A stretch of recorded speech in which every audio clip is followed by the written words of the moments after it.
Hello, writers, and welcome back to Spooky Writes, your channel all about writing. I'm your host, who's secretly a ghost, Kamal Onor. On this channel, I post 2 videos every single week, one video Monday, one video Friday, and then I put shorts in between those videos. So if you want to stay up to date with everything writing, make sure to hit that subscribe button, make sure to hit like on this video, help spread the channel to a lot more people. With that said, thank you so much. Have you been posting your writing to Wattpad, to fanfiction websites, to fanfiction.net, or to the internet in general? Because you need to stop this now.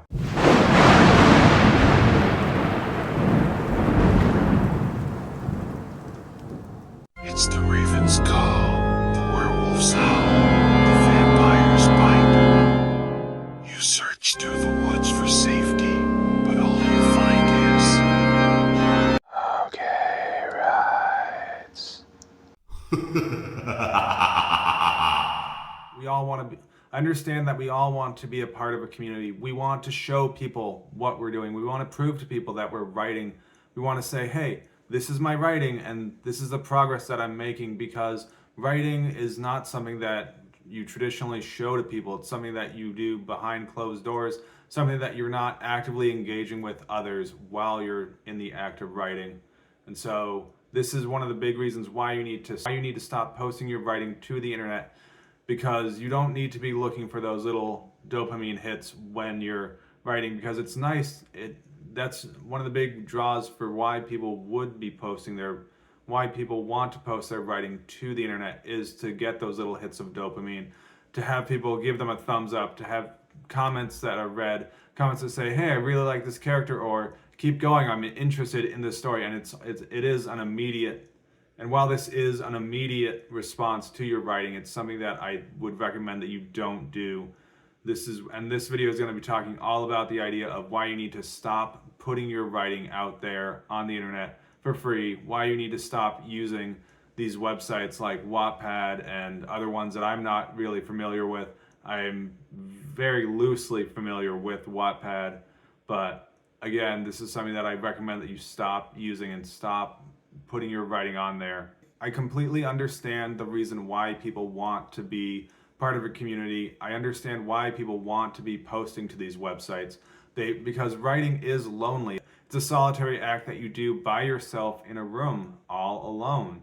And so what better way to show off your writing while you're in the act of writing? What better way to get that motivation to push through those hard times, to write when you can just upload it immediately to a website, when you can just upload it immediately to the internet and get instant feedback on your writing. You can get instant readers. You can get people who can get invested in this chapter or this section of a chapter or this little piece of your writing. You can get instant feedback. It sounds really great, but there are many drawbacks to this idea of seeking these dopamine hits, of trying to get people to actively engage with your writing the moment that you write it. And typically you're not publishing work that is in its final draft. It's not in its final form. Here's what's really wrong with posting your writing to the internet, posting your writing to these websites that are more or less social media websites. So in general, yes, it's nice to get that immediate feedback. It's nice to be able to finish a chapter or finish a section of a chapter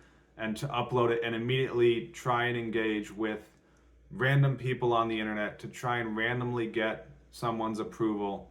But you need to consider what's the demographic of the people on this website, and you need to really ask yourself, what is your goal with your writing? Do you eventually want to be a traditionally published author? Do you just want to write these stories for fun?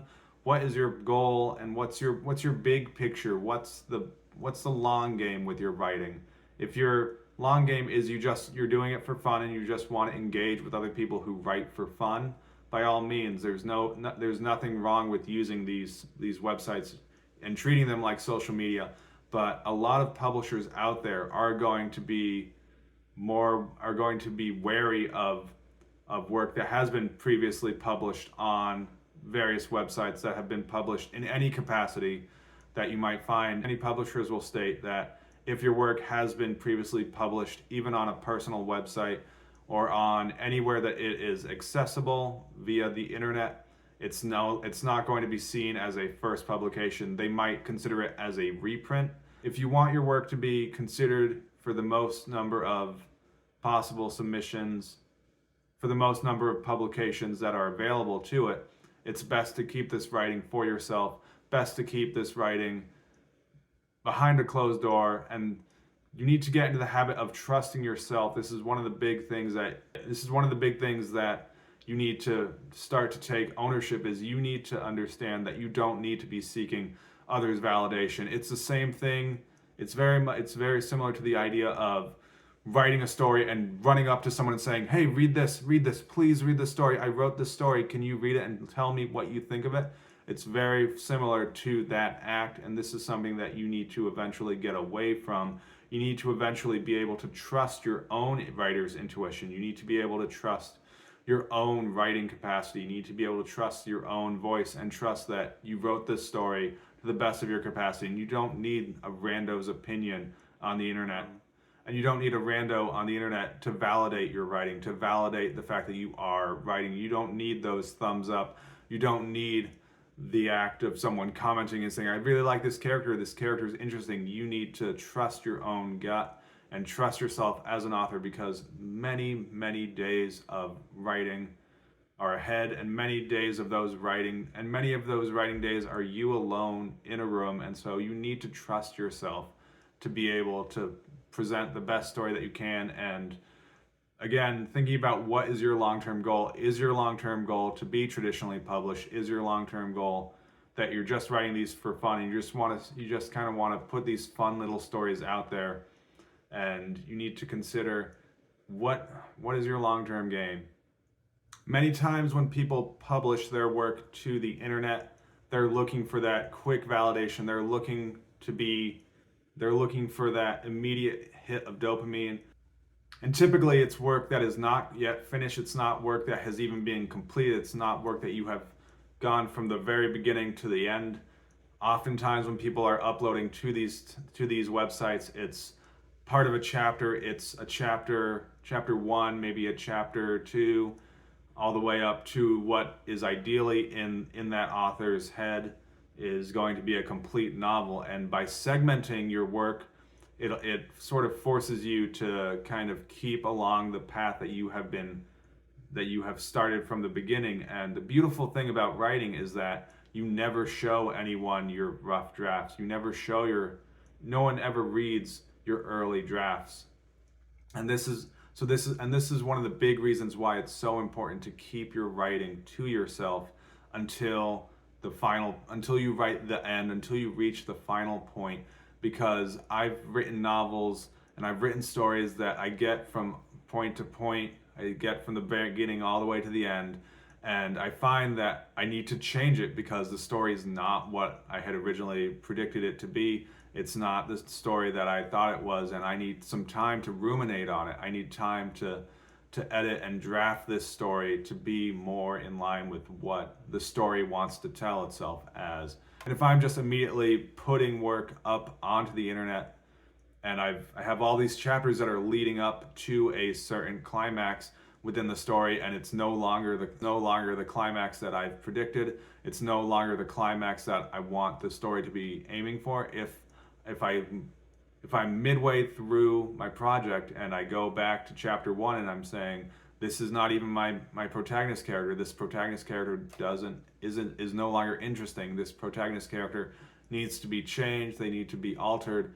It's going to take so much work for you to go back and have to revise it from that point. So I highly recommend that you look at your work critically. You write and you keep it for yourself until you reach the final page. And maybe that's the style that you're working with, and you're posting fully realized, fully finished novels, and you're just putting them in segments, but you've already written the novel. This is still something that I would recommend against, because again, many publishers are going to be wary of anything that has been published anywhere on the internet.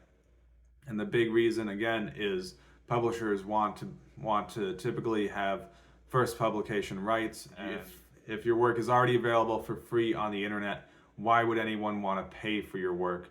Writing is very much a business. It's very much a how do we make money? It's not so much which is the best story, which has the best craft. It's very much bottom line, will this work make money?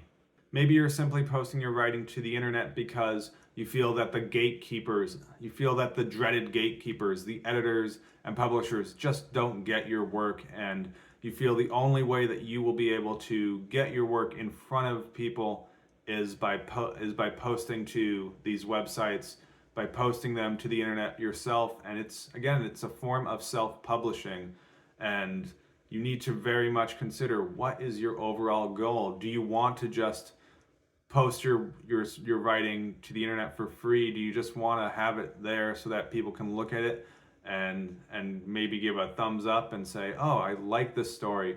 Or do you want to actually be able to turn your writing into something that could potentially be published in a traditional setting, or even uploaded, or even self-published to Amazon KDP or to any of the other options that are out there for self-published authors?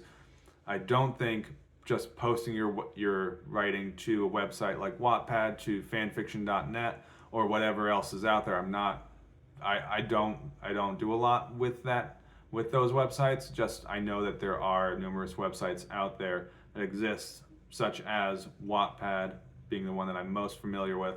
But you need to highly consider, what's your end goal? Is your end goal that you just want to write for fun and you want to try and find that interaction? Again, I would highly recommend that you seek out this type of interaction in a person-to-person interaction, as opposed to trying to seek validation from people who are from nameless people on the internet. And the big reason is, nameless people on the internet might be like, hey, I like your story, thumbs up, but are they going to actually be someone who is going to be your ideal audience for the story that you've written? If you can see that person in real life, you can say, all right, this is my target demographic. I am writing for a teenage reader. This is a YA novel, and you don't know who's going to be behind that computer screen.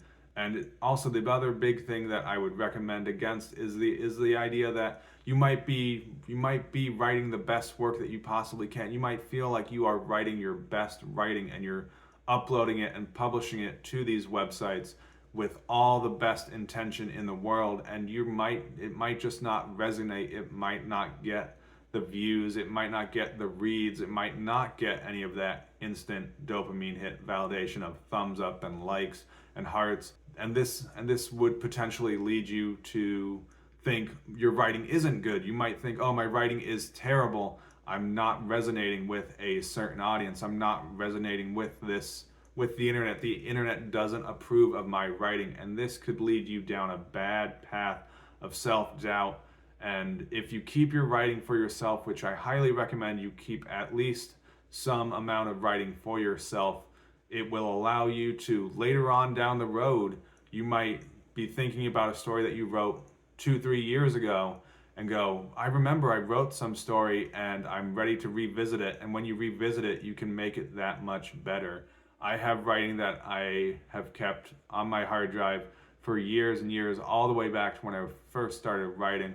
Some of them are better than others, but these are stories that I know I can go back and update them. I can revise them. I can sit down and go through them and make them as good as the rest of my writing is today, probably scrapping the majority of the old writing and replacing it with the new talent that I have, with the new information that I have from doing all the reading that I've done and from experiencing all the life that I've experienced. Again, if you're 11, 12 years old and you're writing stories and posting them to these websites, I'm not exactly sure what the average age demographic is, but there is this big desire to try and get your work picked up and turned into an actual novel because you have millions of readers on these websites. But thinking about what is your long-term goal, again, you shouldn't fear the editor, you shouldn't fear the gatekeepers. Gatekeepers are there for a reason.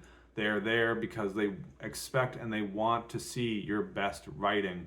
And you need to understand that writing and being an author is a very long journey. I know this is information that a lot of people don't want to hear. A lot of people want to hear writing is easy and you just have to write your novel, just write your story, and it'll instantly get picked up. And if it resonates with a big enough audience, it'll get turned into a movie and I will become a millionaire overnight.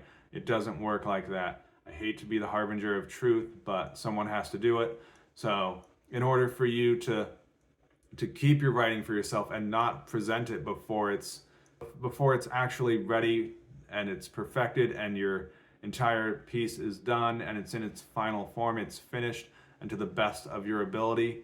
Again, I'm very happy that that any work that I was writing when I was 11, 12 years old, 13 even, I'm very glad that I don't have stories that are on these websites, because I look back at some of that writing, and with the distance of time, with the years behind me, with maturing and studying writing for as long as I have, I can look back at that early writing and say, oh my goodness, this writing was just for me. It was not writing that ever needed to see the light of the day. And again, I could have easily been posting to those sites and seeking that instant validation of seeking people giving me thumbs up, trying to write as best I could for an audience that's not even an audience that I was writing for back when I was so young. Again, your taste will change over time. I was not writing horror fiction when I was 11, 12 years old. I did not start out writing horror fiction. I didn't even study horror fiction until I finished my master's degree. I was very much interested in fantasy fiction work and science fiction work. I was never interested in writing horror fiction until I graduated from my MFA program. When I started to objectively look back at the writing that I had produced for my MFA thesis, and this work it had dark themes, and I thought to myself, how can I expand on these dark themes? How can I extrapolate on these dark themes and make them more prevalent? And that led me towards studying horror writing and becoming a horror author. So that's what I've got for you today. And as always, keep it spooky. And of course, here's your writing prompt for sticking all the way through the video. The internet was down, so we decided to blank. So set your timer and start writing. Thank you so much.